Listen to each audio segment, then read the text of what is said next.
और उस जीवन पद्धति कौन सी जीवन पद्धति जो व्यक्ति को मानव मात्र को जीने की राह दिखाती है, और विश्व कल्याण का मार्ग वहीं से प्रशस्त होता है। और जब भी विश्व मानवता के कल्याण का मार्ग का रास्ता निकलेगा, कोई बुद्ध भारत से ही फिर संदेश देने के लिए जाएगा, कोई स्वामी विवेकानंद भी भारत से जाएगा और इसे भारत के युवाओं को दिखाएगा, और मुझे लगता है स्वामी विवेकानंद का एक जन्मदिन, एक जयंती राष्ट्रीय युवा दिवस के रूप में भारत के युवाओं के लिए एक नई प्रेरणा का केंद्र इसीलिए है कि दुनिया आपके सामने हाथ फैलाए खड़ी है, आप अपने आप को तैयार करो।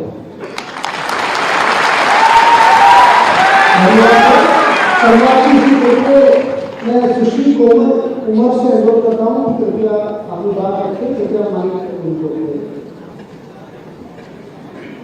जय श्री राम। नमस्कार, मेरा नाम कोमल है और मैं जनपद सिद्धार्थनगर की निवासी हूँ और वर्तमान में मैं एपीजे अब्दुल कलाम ग्रामीण विश्वविद्यालय की MBA द्वितीय वर्ष की छात्रा हूँ। आपके नेतृत्व में उत्तर प्रदेश में कानून व्यवस्था में आमूलचूल परिवर्तन आ गया है और ऐसा यह भी देखा जा रहा है कि देश के अन्य प्रदेशों में भी इस व्यवस्था को अपनाने पर चर्चा हो रही है। माननीय, मेरा आपसे प्रश्न यह है कि इस परिवर्तित कानून व्यवस्था के अंतर्गत नए उत्तर प्रदेश में युवाओं की क्या भूमिका रहेगी? देखिए, मुझे आपको देख करके मुझे बहुत अच्छा लगा कि आप सिद्धार्थनगर जिले से हैं।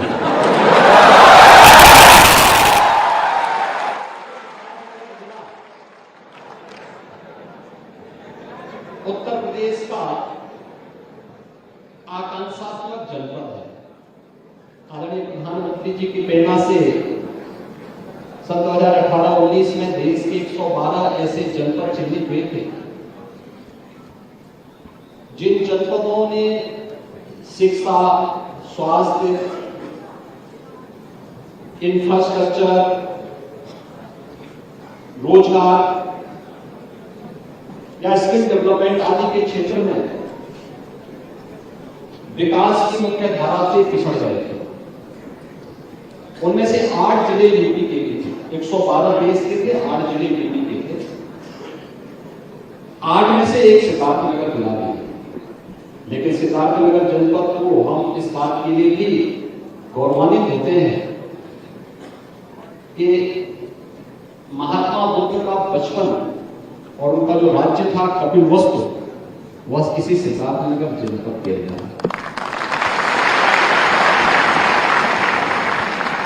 और सिद्धार्थनगर जनपद से यहां आकर के एक आकांक्षात्मक जनपद से AKTU में आकर के आप उच्च शिक्षा ग्रहण कर रही है, MBA कर रही है।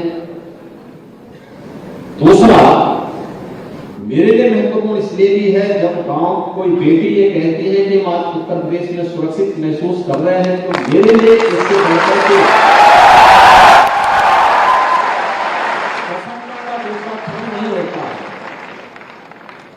क्योंकि कानून व्यवस्था का मानक केवल डाटा से नहीं कह रहा, व्यक्ति को अंतःकरण से इस बात का महसूस होना चाहिए, और खासतौर पर बेटी और बहनों को इस बात का महसूस होना चाहिए हम सुरक्षित हैं। तो कानून व्यवस्था ने तीसरा हमारे इन सभी युवाओं के लिए एक नया रास्ता खोला है। देखिए, 2017 के पहले मैं तो गोरखपुर से सांसद था। दिल्ली में मुझे अक्सर संसद सत्र या संसद की कमेटियों में भाग लेने के लिए जाना होता था। देश के अंदर भी अलग अलग प्रोग्राम में जाना होता था। जब मुझे पूर्वी उत्तर प्रदेश या उत्तर प्रदेश का कोई युवा मिलता था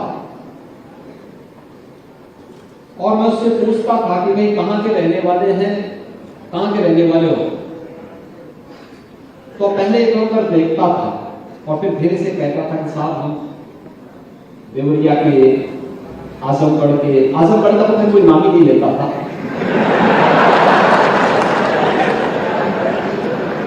डरते थे लोग अपना परिचय देने। अच्छा, मैं अक्सर इस बोलता था लोगों से, डर क्यों रहे?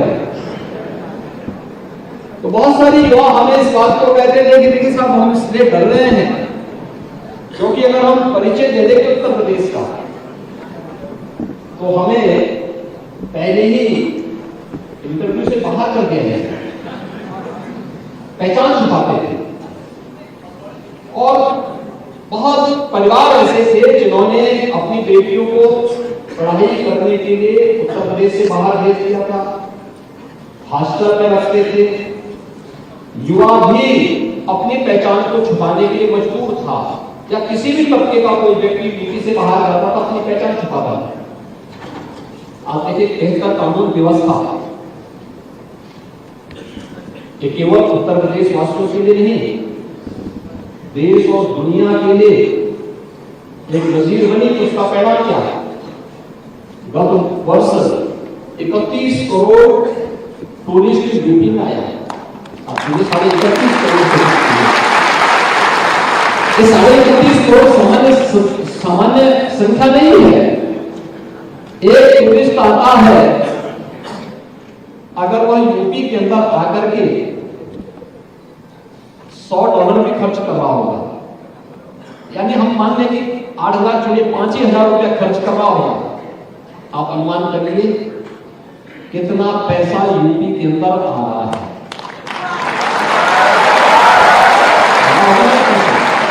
तो कोई आएगा, टैक्सी तो यही कर लेगा, खाना भी यही खाएगा, होटल में यही रहेगा, कहीं अन्य सामान भी उसको लेने पड़ेंगे, कहीं टैक्सी है, कहीं रिक्शा है, कहीं पर मंदिर में गया तो वहां फूल पत्ती लेगा, प्रसाद लेगा, कुछ अन्य चीजें आएगा। 31 करोड़ लोगों को, 31 करोड़ पर्यटक और श्रद्धालुओं का उत्तर प्रदेश में आगमन इस बात को बताता है कि इस पोटेंशियल को हम लोगों ने पहले छुपाया। वो अवसर हम गंवा चुके थे, लेकिन फिर से वह यूपी के अंदर आया। निवेश भारी पैमाने पर हर देश और दुनिया का हर बड़ा निवेशक आज के दिन पे यूपी में निवेश करना चाहता है। यूपी के हमारे नौजवानों को आज नौकरी के लिए आने वाले समय में यूपी के बाहर नहीं जाना पड़ेगा, यूपी के अंदर सुविधा उपलब्ध है। परसेप्शन, ओवरऑल परसेप्शन यूपी का बदला है और उसकी पहली शुरुआत होती है कानून व्यवस्था से। बेहतर कानून व्यवस्था और सुरक्षा का माहौल, इसने उत्तर प्रदेश के नौजवानों के सामने एक नई राह दिखाई है। और आज मैं कह सकता हूं, उत्तर प्रदेश का नौजवान अपनी पहचान छुपाने के लिए नहीं, और देश और दुनिया में जहां कहीं जाएगा और कहेगा कि मैं यूपी से हूं, तो न चाहते हुए भी लोग उसको इंटरव्यू लेने के लिए जरूर बुलाएंगे।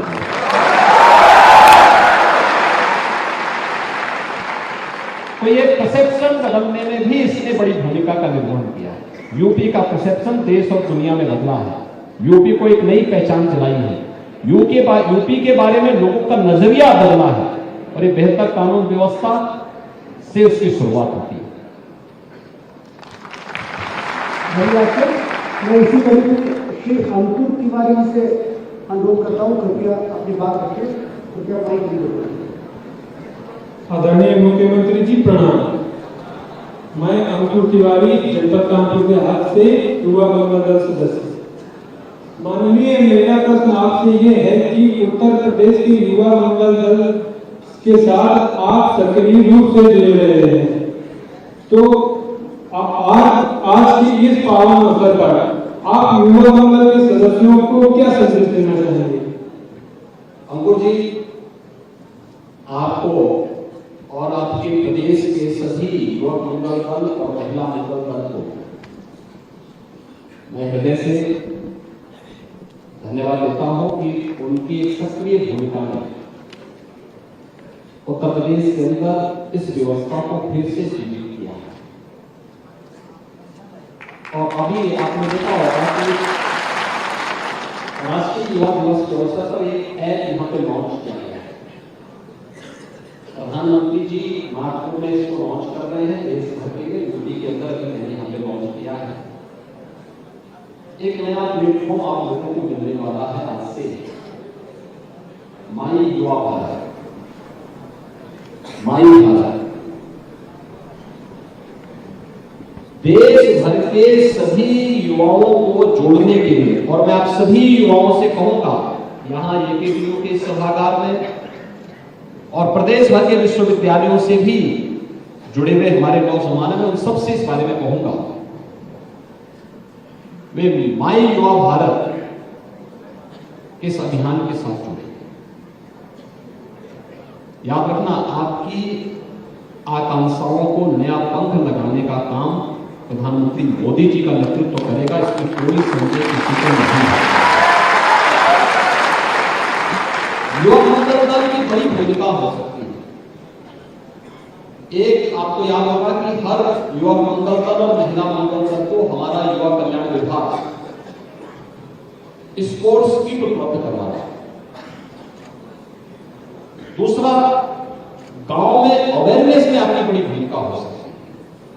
क्या करना, शासन की स्कीम तो आती है, ये जो हम लोग टैबलेट में स्मार्टफोन बांट रहे हैं ना छात्रों को, ये केवल बांटना नहीं है, ये खैरात नहीं है, ये हमारी शिक्षा व्यवस्था की खामी थी, उस खामी को दूर करने का एक प्रयास है। खामी क्या था कि शिक्षण संस्थाएं प्रारंभ होती थी, लेकिन जिस देश के लिए और जिस समाज के लिए इन युवाओं की ऊर्जा और प्रतिभा का उपयोग होना है, उसी से वे दूर हो जाते थे। शासन की योजनाओं के बारे में कोई जानकारी हमारे युवाओं को नहीं होती थी। हमने इस पूरी टैबलेट स्मार्टफोन में एक व्यवस्था दी है, और वह व्यवस्था है कि केंद्र और राज्य शासन से जुड़ी हुई युवाओं से संबंधित स्कीम को इसमें हमने जोड़ने का प्रयास किया है। और जब आप इसको ऑन करेंगे तो उसके साथ ही आपको दिखाई देगा कि केंद्र और राज्य सरकार की युवाओं से संबंधित कौन कौन सी स्कीम है जिसका लाभ हमारा युवा ले सकता है। जैसे पीएम स्टार्टअप की स्कीम है, पीएम स्टैंडअप की स्कीम है। अब इनमें से किसी युवा को अपना स्टार्टअप स्थापित करना है, उसके बाद पूंजी की कमी है, कौन सी ऐसी स्कीम हो सकती है जो उसमें सहायक हो सकती है? उसके लिए पीएम मुद्रा की योजना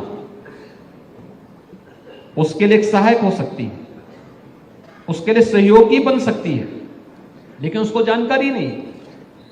इसलिए इन सभी स्कीम को इसके साथ जोड़ने का कार्यक्रम, तो इसमें अवेयरनेस की आवश्यकता। और युवक मंगल दल और महिला मंगल दल ग्रामीण क्षेत्र में खेलकूद की गतिविधियों का हो, स्वच्छता के कार्यक्रम का हो, या ग्रामीण क्षेत्र में शासन की विभिन्न योजनाओं को पात्रता के अनुसार हर तबके के लोगों को प्राप्त हो सके, इसके बारे में अवेयरनेस के लिए एक बहुत अच्छा माध्यम, एक अच्छा प्लेटफॉर्म खड़ा कर सकता है। और युवक मंगल दल ने इस दिशा में एक अच्छा प्रयास किया है। गांव के अंदर सौहार्द बनाने में, गांव के लोग मिल करके राष्ट्रपिता महात्मा गांधी के ग्राम स्वराज के सपने को साकार बनाने में अपने एक सकारात्मक ऊर्जा का उपयोग कर सकेंगे, इसमें एक बड़ी भूमिका का निर्वहन आप लोग कर सकते हैं। और इसी दिशा में युवा कल्याण विभाग ये प्रयास कर रहा है, स्पोर्ट्स किट, इसी के माध्यम से एक स्वस्थ प्रतिस्पर्धा हो, लेग पुलिंग नहीं, गलत और नकारात्मक प्रवृत्ति है। लेकिन जब हम खेलते हैं आपस में, स्पोर्ट्स के मैदान में दो टीमें आती हैं, एक स्वस्थ प्रतिस्पर्धा होती है। जब हम गांव में कोई कंपटीशन विकास के लिए करते हैं तो एक स्वस्थ प्रतिस्पर्धा होती है। जब स्कूली छात्र अपनी क्लास में बैठ करके एक साथ पढ़ते हैं और उसके बाद जब उनको अंक दिए जाते हैं बिना किसी भेदभाव के, वह एक स्वस्थ प्रतिस्पर्धा हुई। उस स्वस्थ प्रतिस्पर्धा के माध्यम से जब कोई व्यक्ति आगे बढ़ता है तो वह एक उज्जवल भविष्य की ओर अग्रसर होकर के एक लंबे समय तक स्वयं के लिए भी, समाज के लिए भी और देश के लिए भी उपयोगी हो सकता है। और युवक मंगल दल और महिला मंगल दल को हम इसी रूप में लेने का प्रयास कर रहे हैं। धन्यवाद। मैं इसी कड़ी में अपना वक्तव्य रखने के लिए सुश्री लवली सक्सेना जी से अनुरोध करता हूँ, क्योंकि आप माइक उनको दे दें। धन्यवाद सर। आदरणीय मुख्यमंत्री जी प्रणाम। मैं लवली सक्सेना, अध्यक्ष महिला मंगल दल जनपद शाहजहांपुर से।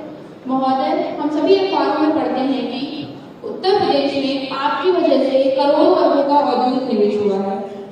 उत्तर प्रदेश में औद्योगिक क्रांति आ रही है, इस सफर में युवाओं की क्या भूमिका रहेगी? लवली जी, मैं आपको धन्यवाद दूंगा कि महिला मंगल दल से जुड़े होने के बावजूद भी आपको उत्तर प्रदेश के अंदर निवेश के बारे में भी आपकी बहुत अच्छी सोच है। जब कानून व्यवस्था